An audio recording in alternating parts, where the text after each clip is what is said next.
I'm actually 17. It's not supposed to be funny, but like the second it happens, you're like, oh.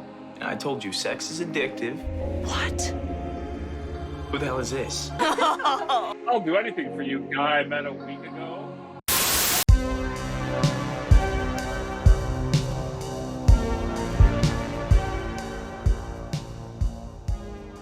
Welcome back, everyone, to another episode of the Movie Club.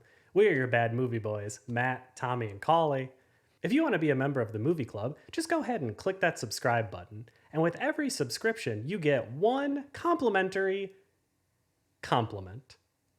You look very nice today. I like your hat. Memberships are non-refundable. We have a problem, everyone. We cannot stop watching Lifetime movies. Something about how charmingly terrible they are just keep us entertained. You'll be devastated to know that we wanted to officially change our name to the Lifetime Movie Club. But that's actually what Lifetime calls its movie subscription service that charges $5 a month to get money from wine moms. Today, we're going to be discussing the 2010 teen romance thriller, The Boy She Met Online.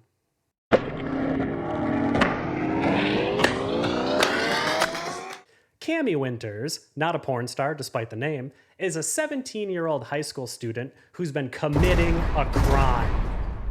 She's been lying about her age so she can use the website cupidhellpuss.com, a website that for some reason explicitly asks for your preferred physical appearance. It's here that she's been talking to Jake. Cammy is head over heels for him, and she just can't wait to meet him. I mean, look at this picture. Ask him when he's going to take you out on a real date so that you can finally make out with him. Helping her is one of her two friends, Lindsay, who is currently dating Dylan, and they're both pretty split on this whole online dating thing. What? Are you desperate? You've sunk to actually going online to find a boyfriend. But on the other hand, He's gorgeous. But is that him? For all you know, this guy's 50 and bald. We've seen his picture. You've seen a picture. Cammy really should make sure that he's not a catfish because from everything we've seen, she's more of a horse girl. Thank you, Cammy. Dylan is actually sort of right though, because Jake is not really who he says he is.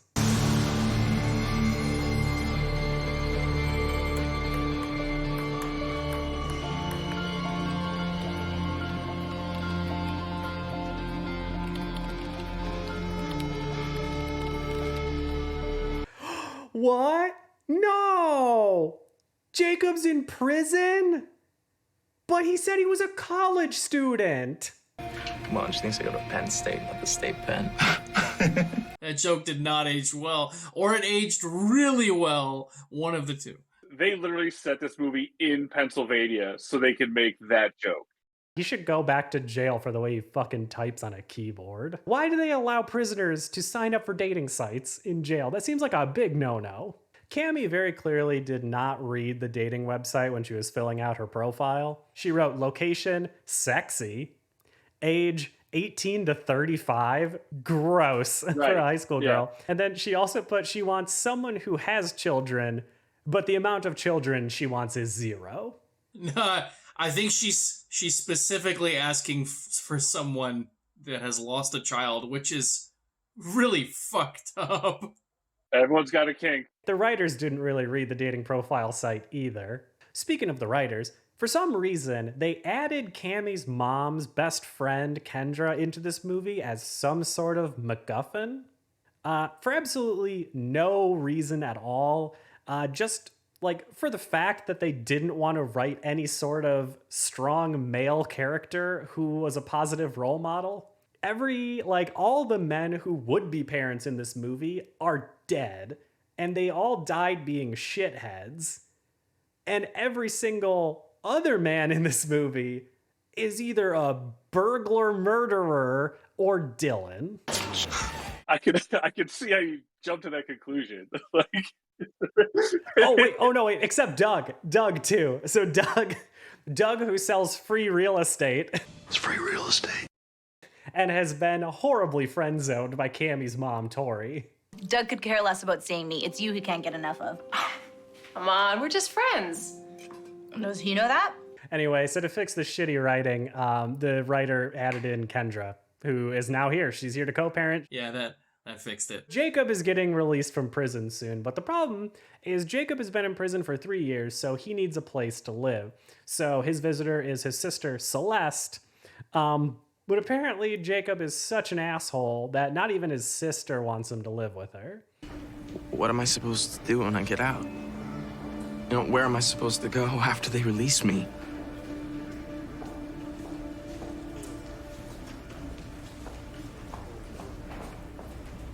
Are you kidding me? I can't. I wish I could. What do you mean you can't? I'm your brother. Dave doesn't think it's a good idea. Dave. Who the hell's Dave? There's only one person who will let Jake live with him, and it's his old pal Edgar, a guy who is like an AI-generated bad guy. Gets real. Here. It's Jimmy parked out front. You sure your friend won't mind? No, not at all. He's not gonna be back till next month. He owes me money anyway. Jake is out. It's what we've all been waiting for the first 10 minutes of this movie. They finally get to meet in person. And boy, oh boy, would they do. There sure are some fireworks.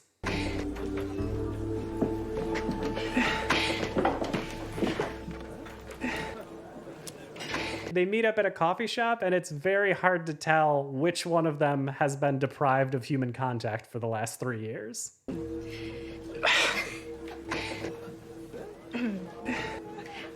What are you drinking? Oh, it's just coffee. They're at the coffee shop, and after a few minutes, he's like, "Hey, how about we just get out of here?" Do you want to just take these, maybe, and I don't know, go for a drive or something? Yeah, sure. And then at that moment, 22 minutes into the movie, the end should flash because Cammy has clearly been murdered. She is in a ditch somewhere because Jake just killed her. The movie ends as there's the camera shot from 6 feet under as Jacob's throwing dirt from a shovel on it. Like, that's how the movie should end, and it should be a PSA. They end up staying out all night, chatting about their dead dads. I do find it funny when they're talking about their dead dads. And she's like, oh, yeah, my dad got into a car accident, but he was a shithead, like, before that. And then Jake's like, yeah, my uncle actually killed my dad. It's like, Jesus Christ, Jake. It was a business deal gone bad. Your dad was murdered? Yeah, and a business deal gone bad or something. I hate people that do that. I hate people that just one-up whatever you're saying. Well, then Cammy's like, yeah, my dad left when I was young, but he called me every Saturday, and I never picked up the phone. Yes. And then the last call, he left a voicemail, and I never listened to it. It was probably like, Cammy, help me. I've been trapped under this 18-wheeler for 16 hours. Right. I don't know how much longer I can last. But if I die, I'll die happy, knowing that you listened to this and captured me in my final moments. And it's just a quick cut of her on her screen. Delete. So obviously, right, Cammy can't tell her mom because her mom would kill her. Her mom obviously wouldn't understand. She wouldn't understand that her 17-year-old daughter has met a 23-year-old convict online and is in love with him. So when she gets home, they get into a heated argument, and her mom confiscates her phone as per the advice of her childless platonic friend, Doug. Well, I did what you advised, and I got tough. I took away her cell phone. Good. How'd that go over? How do you think? It's free real estate. Jake can't get a job because of one stupid little mistake. So he brings Cammy back to his place, and just like Neil Breen with a chance to expose his balls, everything gets laid out on screen. I'm actually 17. Oh, God. Oh, gross. Oh, like, I can't believe you would lie to me about that. Well, whatever I'm going to tell you is not that bad because 17? Ugh. And I haven't been really honest with you either. You haven't?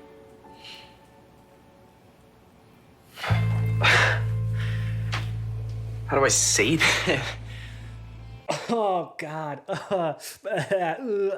How do I say this? Like, I killed someone with my bare hands. I was in prison. I just got out of 2 weeks ago. Just let me explain, okay? I was completely innocent. There was... No. Wait a minute. So every time that you said that you were in class, you were actually... To be fair, my cellmate Dwayne was teaching me a lesson. How can you lie about that? Hey, you lied too, right? Even imaginary Jake is stupid enough to try to equate lying about your age being 1 year younger to armed robbery. Right. Which he assures her, though, he wasn't even there.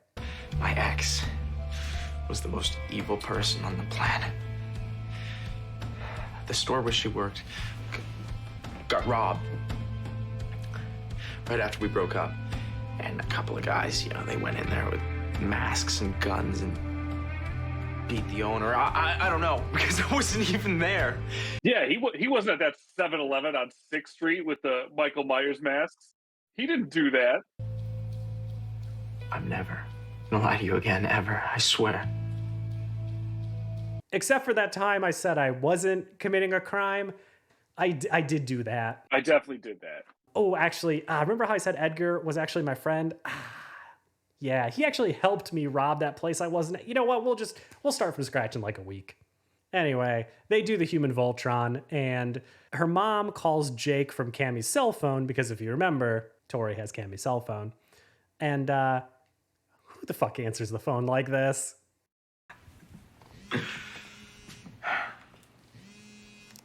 Already? I told you, sex is addictive. What? At this part of the movie, he had already gotten her a new cell phone.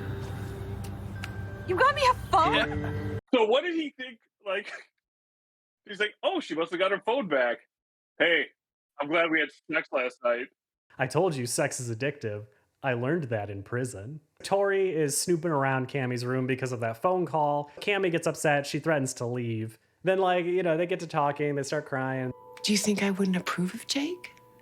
I don't think you understand him like I do. We just have a connection. It's hard to explain. What's his last name? I literally do not care about why you like him or what his interests are. Just tell me his last name. Freeze, police! That's Jake's cellmate, Dwayne. How did he find him? Earlier in the movie, Jake did tell him, you know where to find me, right? You know where to find me when you get out, right? And we've seen each other long enough. In Philly. Philly's a small town. You'll figure it out. Jake picks up Cammy, and for some reason, Jake's really mean to Cammy. She's like in the car. She's like, oh, Jake, can I come in and wash my hands? He's like, you better fucking not. He doesn't want Cammy to come into the house because Jake knows that as soon as he sees Dwayne, he starts getting horny for crime again. Yeah, but how do we know we can trust these guys if... I told you to wait. When they actually go in, they're all going to this burger place that Cammy talks about like 7 times in the movie. And literally in front of Edgar, she's like, yeah, Dwayne and Jake, let's go to dinner. Like, poor Edgar. I've heard of this really great burger place if you want to check it out. Yeah. Let's do it. Okay. Everybody hurts. Cammy? Kendra? Well, hi. This is Jake. Hi. And Dwayne. How you doing? Well, Who shakes hands like that? It's the most sincere handshake. The one hand says support, the other hand says care. But we actually find out the other one says, I was in a gang because there's a Philadelphia area code. I care about crime. I support making money. Kendra sees that he supports crime, gangbanging, and making money. And she prints out a picture of what the tattoo means and brings it to Tori. And if you guys look real close at this photo, you could actually see that that is Steven Seagal. So if you remember, Tori took Cammy's cell phone, so Tori has no way of calling Cammy and warning her that Jacob's friend might be a gangbanger. I told you, sex is a dick. What?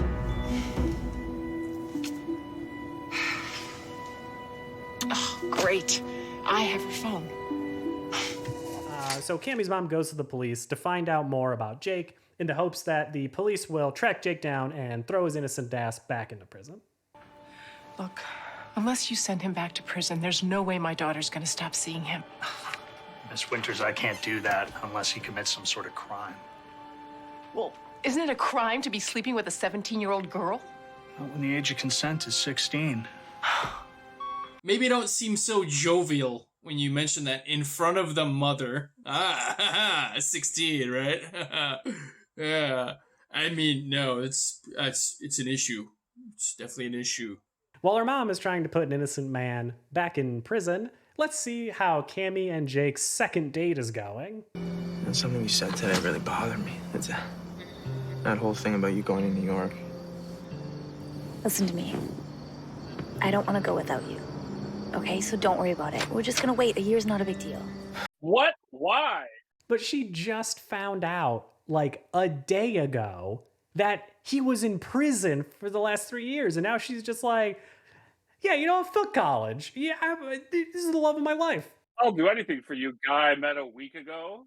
Thank God this conversation gets interrupted by Dwayne taking a baseball bat to the skull.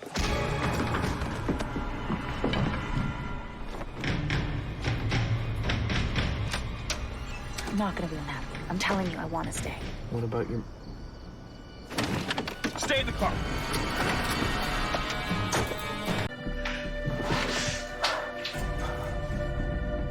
Okay, come on, buddy. They're in the car, and Dwayne is bleeding from the head. Cammy's like, oh my God, okay, I'll go get for help. You park the car. He's like, no! Okay, I'll go get help. No! No, don't fucking do it! No! You can't! And she's like, what? And then he goes on this whole rant. What the hell? We can't just leave him! We have to, Cam. Otherwise, we'll both go back to prison. What do you mean? It's a parole violation just for the two of us to be in the car together. How does that make any sense? They don't know who the fuck Cammy is. Like, Cammy can clearly walk Dwayne to the hospital and be like, I found this man on the street bleeding from the head, and they would think nothing of it. Like, it's now run by the cops. They're not gonna be like, wait a minute, aren't you that girl that's fucking that 23-year-old? Isn't that illegal? Actually not. And then the police officer conveniently pops up from behind a counter. Not when the age of consent is 16. At least the injury to Dwayne's head isn't so severe that he can't walk or he can't talk, because he gets himself to the nurse at the edge of the hospital on his own. So I guess he should be fine.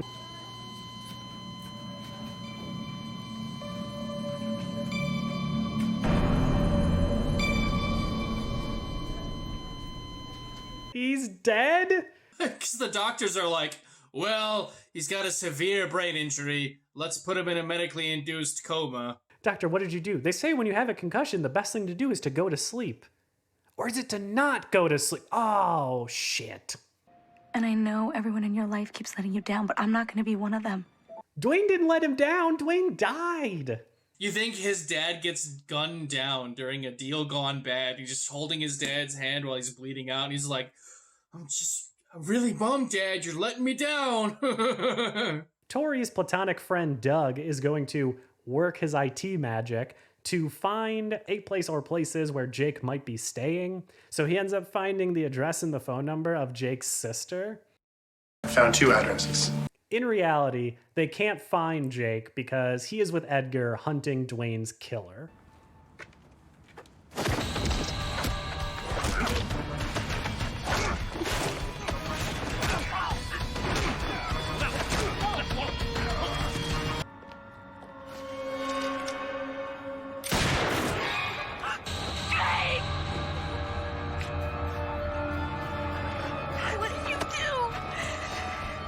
I wasn't even there. I wasn't even there, Cammy. I just have a bad lawyer. He killed someone. How do you kill someone? So we talked about this movie like being dumb, obviously, but like the fact that like at this point, I think I think there's still like 20 minutes left, and it's like they just keep like doing dumb shit that doesn't make sense just to push this into like enough time that's legally required to be filmed in Canada to consider this like a tax write-off. For no reason, Edgar gets mad and wants to kill Cammy. If it comes down to us or her, you know the decision I'm gonna make. Like, she literally is the only witness who has not been to prison that could say that they did it in self-defense. Well, she saw everything. Just let me take care of it. Just like my uncle took care of my dad. Tori is still in the hunt to find her daughter, so she calls Jake's sister out of the blue. Not exactly. I was hoping you could tell me where he is. I have no idea. He's not living with you? Who is this? Tori Winters.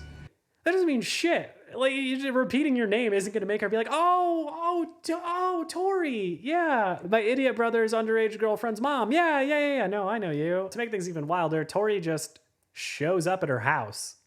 And she, again, rings the doorbell and she's like, hello? Tori Winters, it's me, Tori Winters. Hi. Can I help you? Yeah, I'm the person who called you before. My name is Tori Winters. Lady, you're crazy.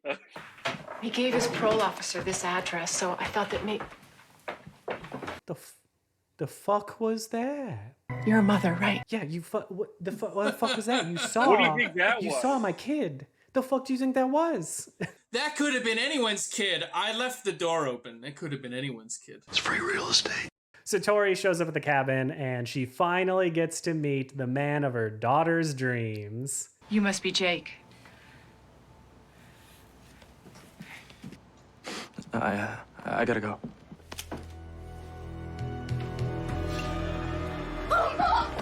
Shut up. This is our problem, man. You and me, we gotta find a way to fix it. She is the problem, bro. She is the problem. She witnessed the whole thing. Without her, they've got nothing on either one of us. Edgar doesn't believe it. Doesn't believe that Cammy would actually not tell, so he fucking shoots Cammy's mom. It's not supposed to be funny, but like the second it happens, you're like, okay. It's also funny because he like point blank range and he somehow like barely shoots her. Yeah, he shoots her in the arm. Misses. Yeah. Well, that was great is it's never mentioned again.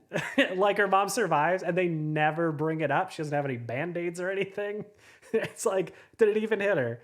So Edgar and Jake get into a little tickle fight and the gun accidentally goes off, killing Edgar.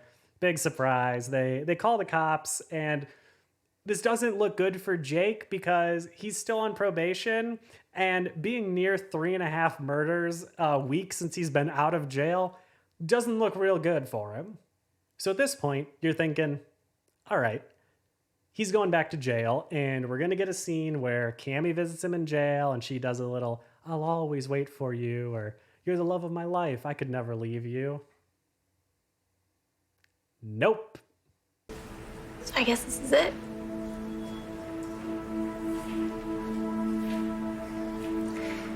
Take care of yourself, Kate. You too. Yeah, this is goodbye. Oh, see ya. And then she leaves. Yeah. And so how are they going to wrap all this up? I mean, there's a few missing plot lines here. How are Lindsay and Dylan doing? Is Cammy actually going to go to college? And we find out that Cammy actually is going to go to college. Kendra, I thought you were in Vail. I may have said I left yesterday, but actually I'm not going until tomorrow. I didn't want to miss your goodbye party. Here, I got you something.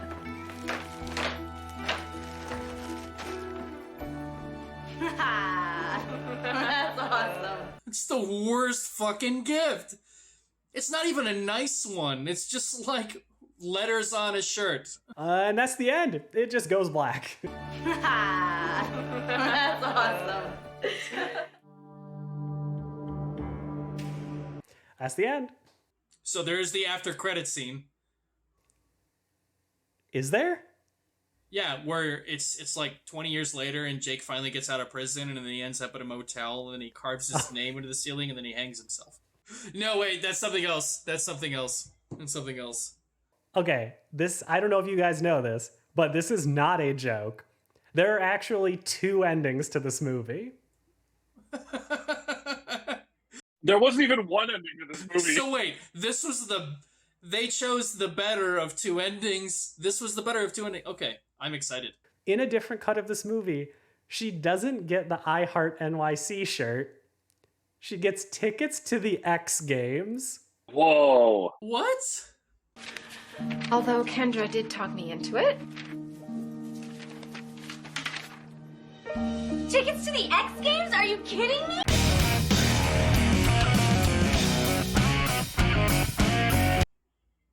But why? I don't know. But why?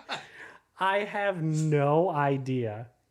Okay, that's not placed anywhere in the film. Nobody in the film, to my knowledge, likes extreme sports. Nobody. I didn't see a single bicycle or skateboard or any kind of non-car vehicle in the whole movie. Cammy just likes horses. That's the only thing we know about her. And I'm pretty sure there are no equestrian sports in the X Games, but no, there should a lot's be. changed. I don't know. Here's Bradley attempting to kick flip his horse as he hits the vert ramp. Like, this movie had to be filmed way before 2010 because nobody was excited for the X Games in 2010. And maybe that's why they cut it out. Maybe that's why they replaced it with the I Heart NYC shirt. Even if it was at the height of X Games popularity, what excuse would they have to just throw that into the movie at the last possible second? Without alluding to it at all. Yeah, No, you didn't. right? You had the whole rest of the movie to set up one X Games reference, and you didn't. Like, oh my god, I've always wanted X Games tickets. It's all I talk about. You're telling me they couldn't fit a single X Games reference in this ironclad script? Like, they were setting up the sequel. The Boy I Met at the X Games. I'm into extreme sports and extreme things in general, and there's nothing more extreme than murder.